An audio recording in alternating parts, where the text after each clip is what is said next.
How's it going, everybody? So the purpose of today's video is to go over end mills. End mills are used when you are working with your CNC machine.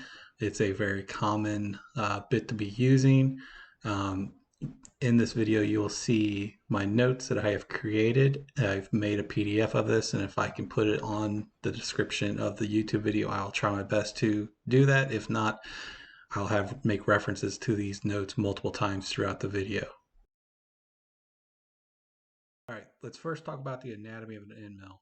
So on the end mill, you have what's called the flutes. Flutes are sharp slots that corkscrew along the length of the bit. Now you can get bits that have 2 flutes, 3 flutes, or 4 flutes. The more flutes you have, the faster cutting the bit can do. Now the shank part of the bit is what actually goes into your router for your CNC machine. So most collets you can get in a 1/4 inch and an 1/8 inch. So it just all depends on what your router takes for your machine. Now the cutting edge diameter, that is the size of the bit. Now one thing you can do is you can do a 1/4 inch diameter, which is used for rough cutting, clearing out pockets, and I would not recommend it for detail cuts.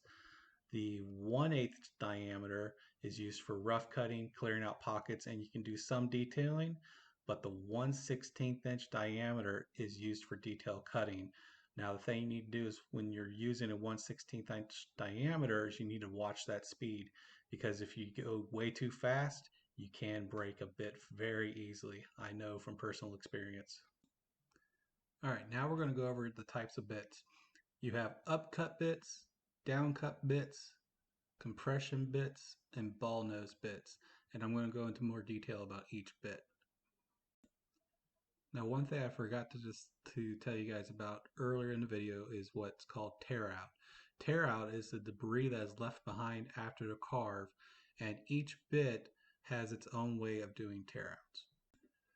First, let's talk about the upcut bits. Now, this is a very common bit used, and it rotates in an upward motion. So when it is working, it tears out the top of the material and the bottom is left smooth. Now, this is not the best choice for creating pockets in wood, and it leaves debris on the top and needs sanded.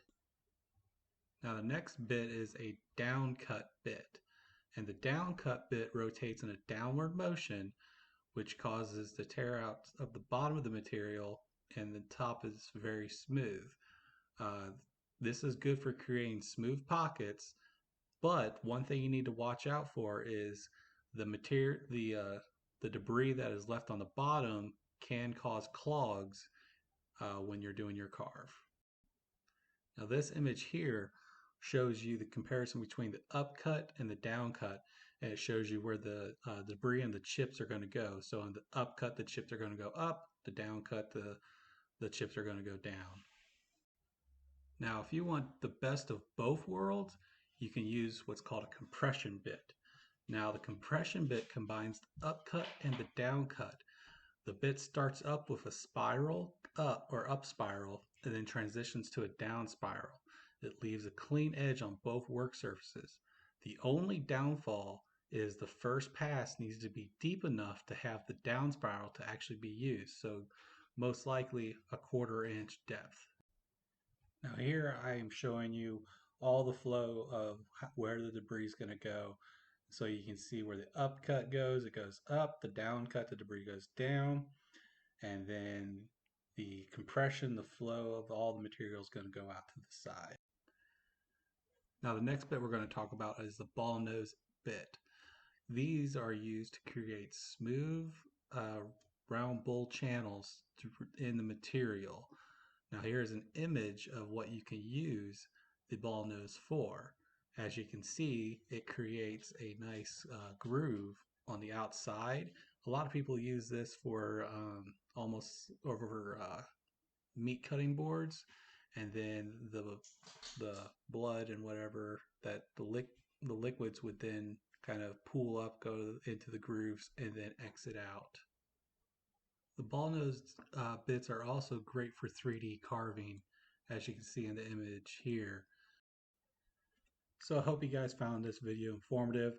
My ultimate goal was to make it short so it gets straight to the point. I've included my notes once again at the end of this video for you guys to look over. I'm going to try my best to try to get these added as a PDF in the description or somehow get it added to this video. But I wanted to go ahead and add the notes at the end for you guys to look over. If you like content like this, please consider liking and subscribing to the channel. I hope you guys have a great day.